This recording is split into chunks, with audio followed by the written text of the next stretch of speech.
Alors, dans cet exercice 22 d'arithmétique, on s'intéresse à une fonction très classique qui s'appelle l'indicatrice de l'aire, et qui est la fonction qui a un entier n supérieur ou égal à 1 associe le nombre d'entiers entre 1 et n qui sont premiers avec n. Cette indicatrice de l'aire, on a vu dans le TD sur les probabilités qu'on était capable d'exprimer phi de n simplement à l'aide des diviseurs premiers de n, avec des jolis arguments probabilistes. On voit ici une version purement arithmétique de ce résultat-là. Et donc, allons-y. Première question, calculons les premières valeurs de phi de n. On va présenter ça sous forme d'un petit tableau. Donc, n et phi de n.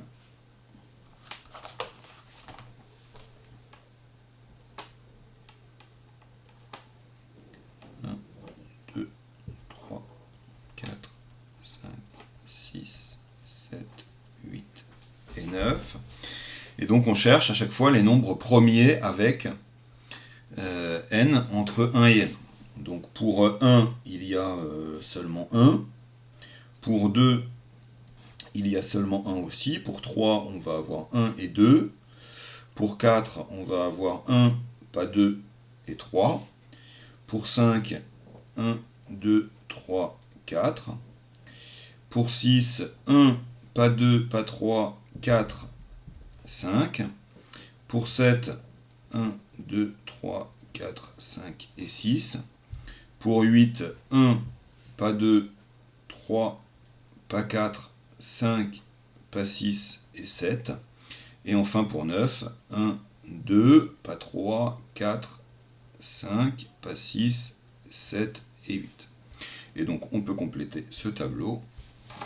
Phi de 1 égale 1, phi de 2 égale 1, phi de 3 égale 2, phi de 4 égale 2, phi de 5 égale 4, phi de 6 égale 3, phi de 7 égale 6, phi de 8 égale 4, et enfin phi de 9, d'ailleurs j'ai oublié, 1, 2, 3, 4, 5, 6, tout va bien, phi de 9 égale 6.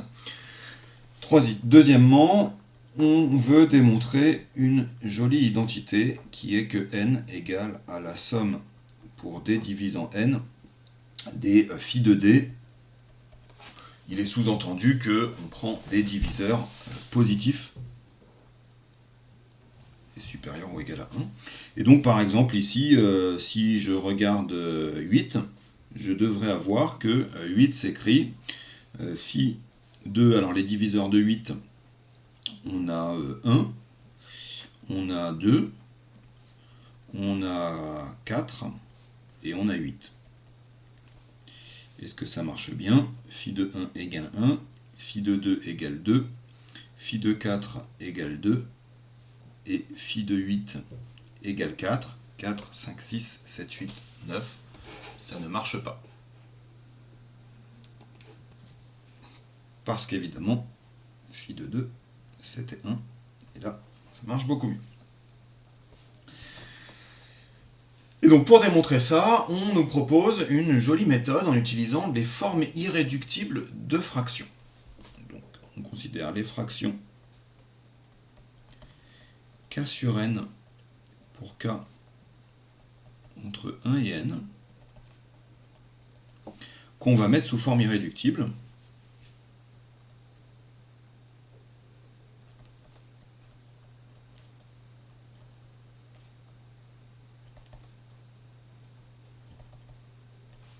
Et cette forme irréductible, elle va s'écrire L sur D, où D est un diviseur de n, puisqu'on a simplifié au numérateur et au dénominateur. Petit l, alors c'est un entier qui est tel que notre fraction k sur n, qui s'écrit aussi L sur D, c'est une fraction qui est entre 0 non compris et 1 compris, parce que k était entre 1 et n. Ça veut dire que notre L sera au minimum égal à 1 et au maximum égal à D. Et pour que la forme soit irréductible, L et D doivent bien sûr être premiers entre eux. Et ce qui est important, c'est que cette mise sous forme irréductible se fait de manière unique.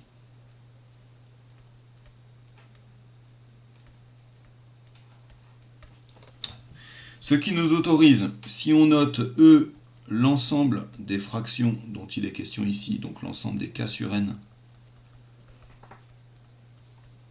pour K entre 1 et N, et ED, l'ensemble des fractions sous forme irréductible L sur D, donc L sur D avec L entre 1 et D, L et D premier entre eux, où D est un diviseur fixé de N, alors E serait écrit comme la réunion disjointe des ED pour D divisant N. Chaque fraction s'écrit de manière unique, sous forme irréductible L sur D.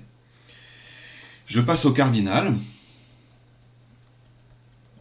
Le cardinal de E, c'est le nombre de fractions K sur N pour K entre 1 et N. Ces fractions étant bien distinctes, avec K entre 1 et N, ça nous fait exactement N fractions. Et avec la réunion disjointe, j'obtiens que c'est la somme pour D divisant N des cardinaux de ED. Cardinal de ED, c'est le nombre de fractions L sur D avec L entre 1 et D et L premier avec D. De nouveau, ces fractions sont toutes distinctes, donc on va en avoir exactement autant que de L entre 1 et D premier avec D, autrement dit, ce qu'on a appelé phi de D. Et on a démontré notre formule.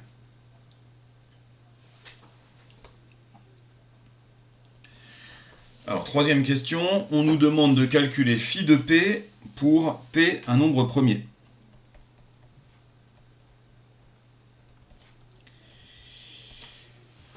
Ce qui est particulier au nombre premier, c'est que c'est facile d'avoir des nombres premiers avec eux, il suffit de ne pas être divisible par eux. Or, alors déjà peut-être avant de se lancer dans la justification, on peut jeter un petit coup d'œil au tableau et se rendre compte que pour P premier, il semble qu'il y a quelque chose de simple. Phi de P, on peut conjecturer qu'il est égal à P-1. Et donc, comme on le disait, les nombres premiers avec P, c'est les nombres qui ne sont pas divisibles par P. Or, 1, 2 jusqu'à P-1 ne sont pas divisibles par P.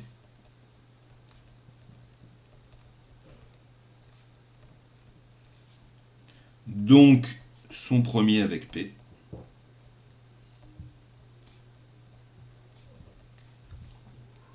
Et donc, eh bien, phi de P égale à P-1.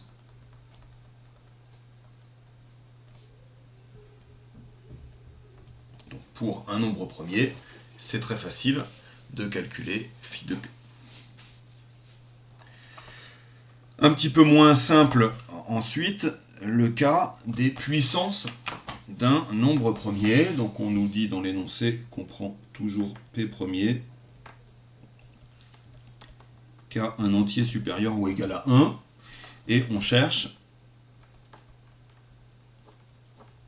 phi de P puissance K, c'est-à-dire le nombre de nombres premiers avec P puissance K parmi 1, 2, etc. P puissance K. Alors si on réfléchit à ce que signifie être premier avec P puissance K, on peut passer par une décomposition primaire. P puissance K n'admet qu'un seul diviseur premier qui est P. Donc être premier avec P puissance K, ça veut dire ne pas avoir de diviseur premier en commun. Et donc, comme P puissance K admet comme seul diviseur premier P, ça signifie ne pas être divisible par P. Or, les nombres premiers avec P puissance K sont ceux qui n'ont pas de diviseur premier commun,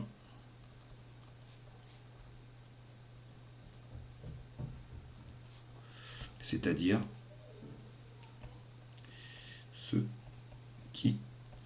ne sont pas divisibles par P.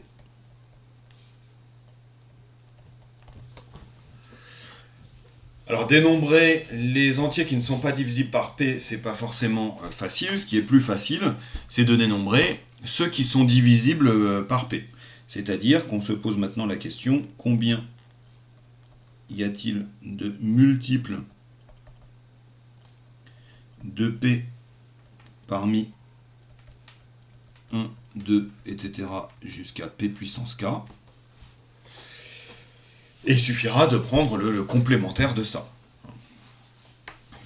Donc avoir un multiple de P, c'est avoir un nombre qui s'écrit P fois, disons, M, et qui soit entre 1 et P puissance K. Et pour avoir P fois M entre 1 et P puissance K, il suffit que M soit entre 1 et P puissance K moins 1. Donc il y en a P puissance K moins 1, évidemment ils sont tous distincts. Et donc notre phi de P puissance K, qui est le nombre d'entiers qui ne sont pas multiples de P entre 1 et P puissance K, c'est le nombre d'entiers entre 1 et P puissance K, c'est-à-dire P puissance K. Ça, c'est tous les entiers. Moins le nombre de multiples de P, c'est-à-dire P puissance K moins 1. Et on a bien la formule demandée dans l'énoncé qui serait écrit P puissance K fois 1 moins 1 sur P. Et enfin, on arrive à la dernière question. Cinquièmement, on admet que si M et N sont premiers entre eux, alors phi de Mn égale à phi de M fois phi de N. On dit que phi est multiplicative. Et on demande d'en déduire une expression de phi de N pour N supérieur ou égal à 2 à l'aide de la décomposition primaire de N. Et c'est là qu'on va retrouver le résultat de notre exercice de probabilité. On écrit que N, c'est P1. Alors, je vais peut-être l'écrire sous la forme suivante. C'est le produit pour P divisant N des P puissance alpha de P, où alpha de P, c'est la valuation, P puissance Vp de N, où Vp de N, c'est la valuation p-adique de N. Donc, phi de N égale, alors ce qui va se passer, c'est que les puissances de P avec des P distincts sont 2 à 2 premières entre elles. Et donc on peut utiliser l'hypothèse de phi multiplicative admise ici pour dire que ça c'est le produit pour P divisant N des phi de P puissance la valuation p-adique de N, qui d'après le résultat de la question précédente est égal au produit pour P divisant N de P puissance la valuation p-adique de N fois 1 moins 1 sur P. Tout ça c'est dans le produit.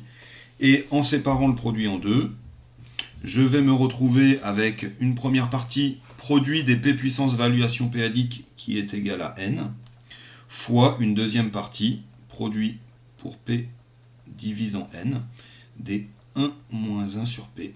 Et ça, c'est très exactement l'expression qui avait été trouvée avec les outils probabilistes.